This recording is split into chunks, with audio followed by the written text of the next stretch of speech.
Benjamin Netanyahu has confirmed Israel will move towards a full military occupation of the Gaza Strip.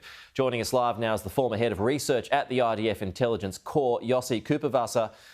Sir, it's good to have you with us today. Good evening, your time. First of all, do you support this decision by Benjamin Netanyahu? Well, I think that's not a matter of supporting. The point is that we don't have any other option. We were trying for so many months to reach a deal with the Hamas that would allow the hostages to be released and the war to come to an end. But this went nowhere. Hamas left the negotiations, and we were left only with the option of full taking over of the territory from Hamas' hands, and hoping that once we do that, Hamas will come to their senses and resume the negotiations and will be ready to release the hostages. Okay, so you might not have to do it. Is that what you're saying? You might not have to do it. Perhaps this is a negotiation tactic, a threat, and then Hamas will fold? Not a negotiation tactic. I mean, if the negotiations are not going to be resumed, that the Hamas sticks to its stubborn position, we should probably have to go all the way and remove it from power by force. But we hope that they will decide to change their policy and show some readiness to release the hostages in a deal. So if if Hamas, and I'm not sure that they will do this given that where we are, but if they were to decide, okay, let's have the negotiations back on, then you wouldn't go a full military occupation. Yes, I think the Prime Minister was clear about it today. Yeah. He said at any given time, Hamas has the option of going back to negotiations, release the hostages, and we should stop the operation. How much, I'm just curious here, how much of the Gaza Strip does Israel already control militarily? Because I would have thought it would be quite substantial.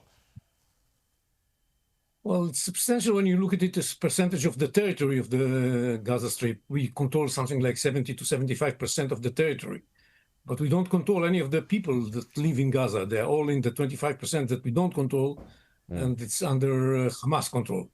So Hamas still controls almost all of the population. That allows it to use the incoming humanitarian aid to confiscate it and sell it in order to finance its activities.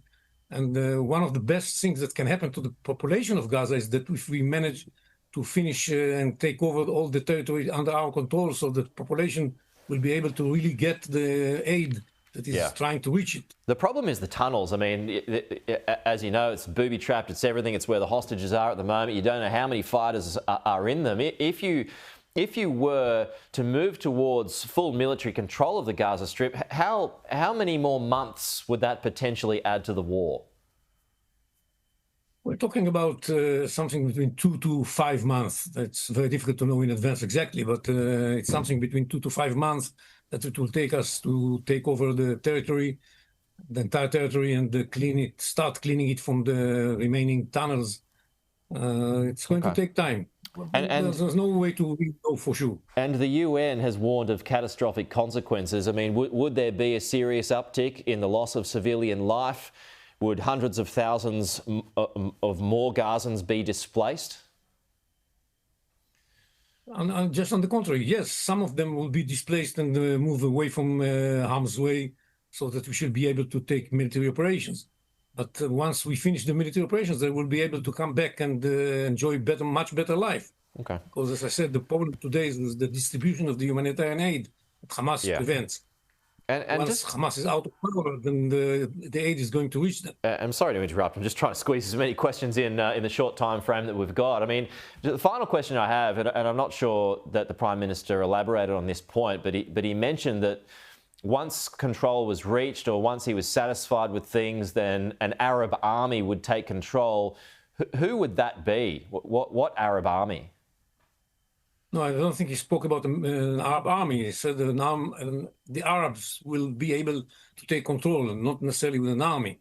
Maybe with some police force, but not with an army. But who would control that? The responsibility for the security, as far as it concerns us, the possibility of terror re-emerging in Gaza, is something that the IDF will have to deal with for the foreseeable future. So, any idea what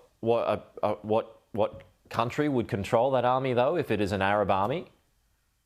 It's not an army. It's a political activity and maybe some police force, not an army. And we are talking about the United Arab Emirates, the Bahrainis, and the Okay. Saudis maybe, and some other countries, moderate Arab countries, can participate in this effort. And we expect that Gazans themselves will be taking part in this effort to have the self-rule that would enable them to live next to Israel and not try to kill Israelis and massacres them as they did on the 7th of October. Okay. It's interesting. Yossi, really appreciate your time this morning, your evening, your time. Thank you so much. We'll chat again soon.